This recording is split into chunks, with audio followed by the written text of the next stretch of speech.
Job లేక ఇబ్బంది పడుతున్నారా? అయితే మెడికల్ కోడింగ్ మీకు మంచి ఆప్షన్. వెంటనే కాల్ చేసి కోర్సులో జాయిన్ అవ్వండి.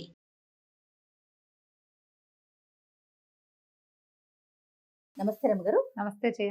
రమగారు, మనము విజయ విక్రములు సిరీస్ చేస్తా ఉన్నాము.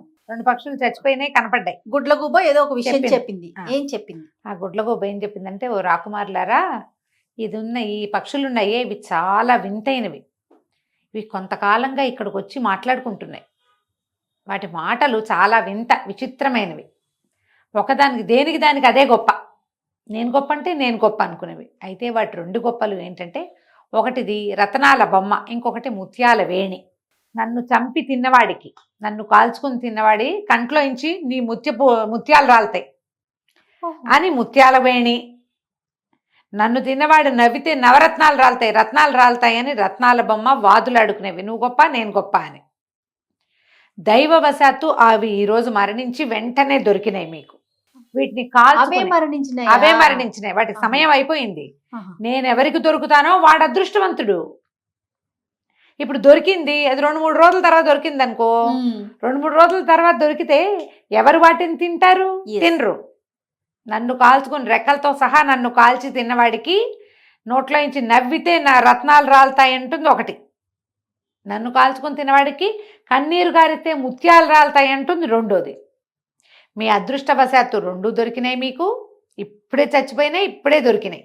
మీ అదృష్టాన్ని పరీక్షించుకోండి ఓకే అని చెప్పి ఈ పిల్లలిద్దరు ఏం చేశారు? పక్షి మాంసం తింటాం సహజమే, అదేం పెద్ద విచిత్రము, తప్పు, అలాంటివి చెప్పకూడదు అని అనుకోకండి. ఒకవేళ మీ పిల్లలకి చెప్పకూడదు అనిపిస్తే మానేయండి, ఇంకోటి ఏదైనా రకంగా చెప్పండి. ఈ రోజుల్లో సహజమైందే కదా ఇది. అదే కదా. అక్కడి నుంచి ఏం చేశారు వీళ్ళు? పక్షుల్ని 2టిని కాల్చుకుని చెరిసగం మాంసం భుజించారు. దీన్ని ఒకదాన్ని ఇద్దరు, ఇంకొక దాన్ని ఇద్దరు చెరిసగం భుజించారు. తెలివి చూడండి. నవ్వితే రత్నాలు రాలుతాయి, ఏడిస్తే ముత్యాలు రాలుతాయి. ఈ పిల్లలు ఇంత ప్రత్యేకమైన వాళ్ళు. వీళ్ళకి గుడ్లగూబ మాట్లాడింది మానవ భాషలో కాదు, పక్షి భాష. అది అర్థమైంది. ఈ 12-14 సంవత్సరాల బొట్టికాయ చిన్నపిల్లలకి పక్షుల భాష కూడా తెలుసు. ప్రత్యేకమైన పిల్లలు.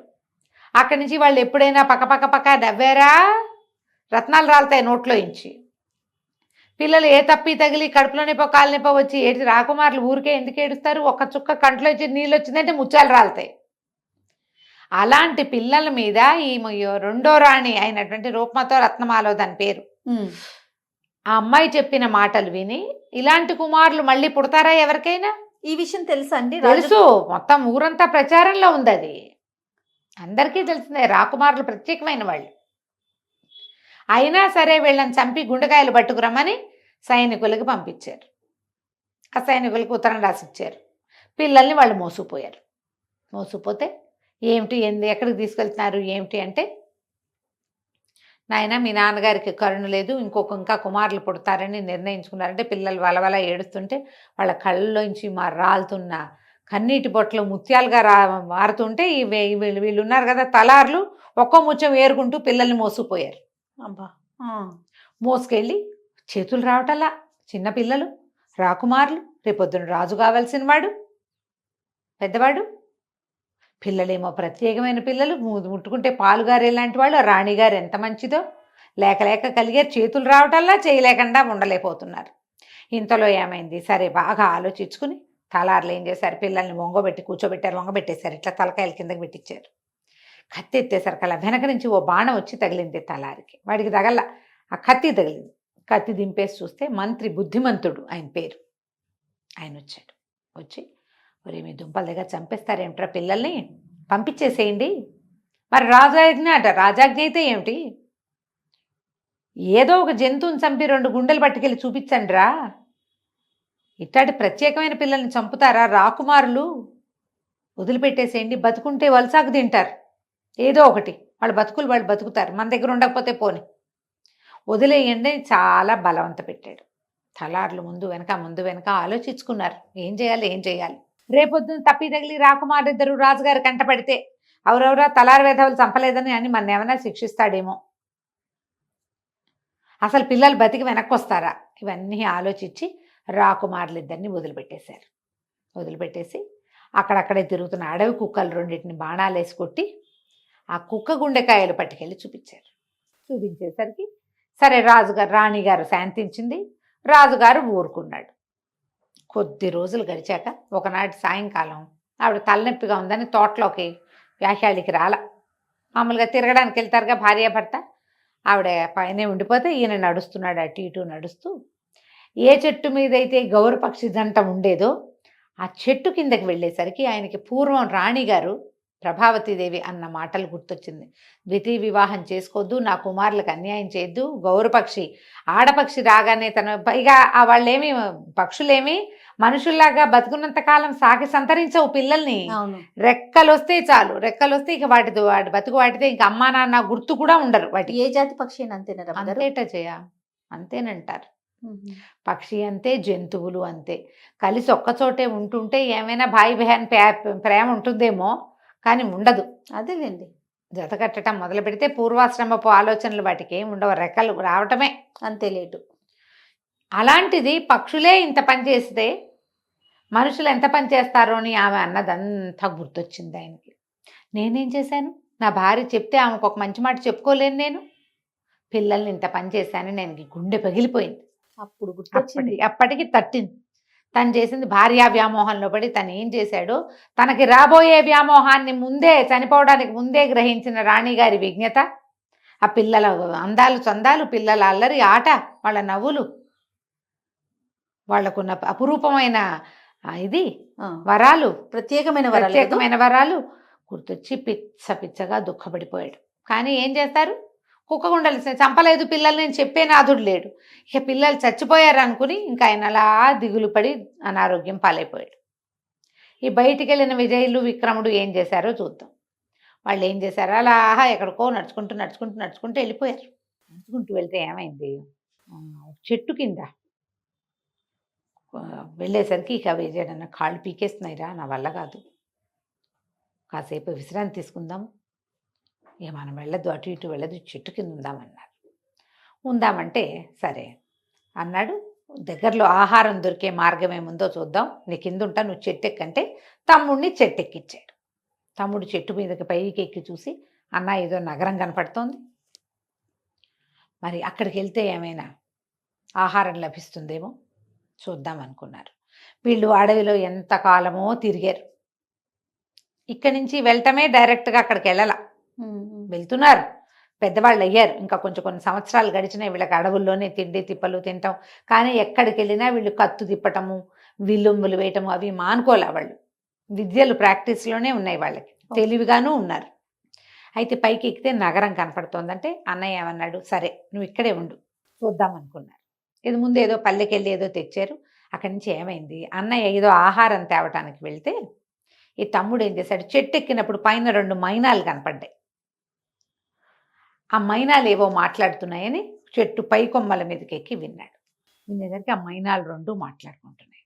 ఏమని, ఇవాళ చాలా అద్భుతమైన రోజు. ఎంత అద్భుతమైన రోజు అంటే మనకు ఒక యోగం పట్టబోతోంది, మనని ఎవడు భుజిస్తాడో వాడు రాజవుతాడు అని చెప్తోంది మగపక్షి. పగపక్షి చెప్తే ఆడపక్షి అంది, నిన్ను తింటేనే రాజవుతాడు, నన్ను తింటే రాజవడు. ఈ సంగతి ఎవడికి తెలుస్తుంది, ఇప్పుడు మనని చంపబోయేవాడు ఎవడు అనగానే పిల్లాడు ఏం చేశాడు, టక్కిని పట్టేశాడు పక్షుల్ని. మళ్ళీ వాళ్ళు ఇన్ని రోజులు ఆహారంగా పక్షుల్నే తీసుకుంటున్నారు, పక్షులు గుడ్లు. మరి వాళ్ళు బతకాలి కదా, ఇంక వేరే దారేది ఆహారానికి, ఏవో కాయలు కసర్లు ఉంటాయి, మాంసాహారం కావాలి ఎంతో కొంత.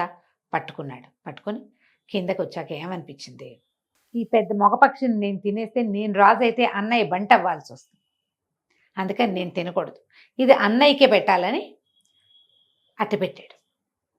అన్నయ్య ఆ పక్కన ఉన్న ఊర్లోకి ఏదో చూసి ఏదో ఉప్పు కారం కొంచెం అవి ఇవి ఏవో పట్టుకొచ్చాడు. పట్టుకొస్తే అన్నయ్య ఇక్కడ మంచి బ్రహ్మాండమైన ఆహారం ఒకటి దొరికింది, మరి మధ్యం పక్షుల్ని కాల్చుకొని తిందాము, ఈ పూటకి తిండి లేకపోయినా పర్వాలేదు, నువ్వు తెచ్చిన వాటిని సర్దుకుందామని చక్కగా నిప్పురా చేసుకుని కూర్చుని రాత్రిపూట ఏం చేశారు, 2 పక్షుల్ని కాల్చి మగ పక్షిని పెద్దవాడు, ఆడపక్షిని చిన్నవాడు తినేశారు.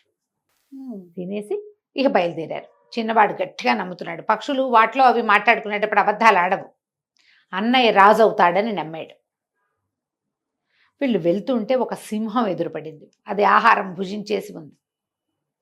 భుజించి అదేం చెప్పిందంటే, మీరు ఒక పొరపాటు చేశారు. పక్షుల్ని గనక కాల్చకుండా తినుంటే వెంటనే రాజైపోయేవాడు, మీకు ఏ ఇబ్బందులు ఉండేవి కాదు. కాల్చి తినటం వల్ల మీకు కొన్ని కష్టాలు తప్పవు, రాజవటం ఖాయం.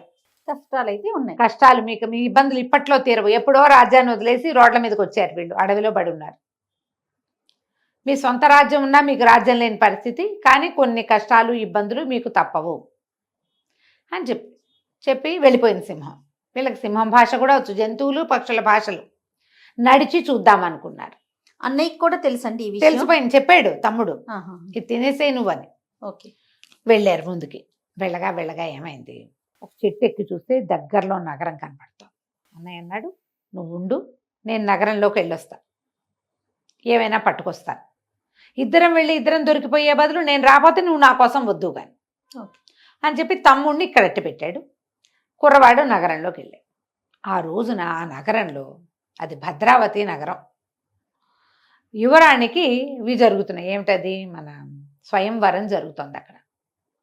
ఎంతమందిలో రాజులు వచ్చి ఉన్నారు.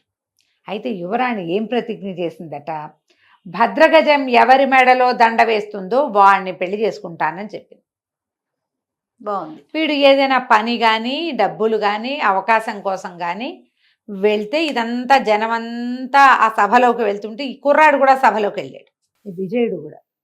ఆ భద్రగజం లోపలంతా తిరుగుతోంది. అదంతా యువతలకు వచ్చి సాధారణమైన బట్టల్లో యువతల నుంచున్న ఈ విజయుడు మెళ్ళ వేసిందంట.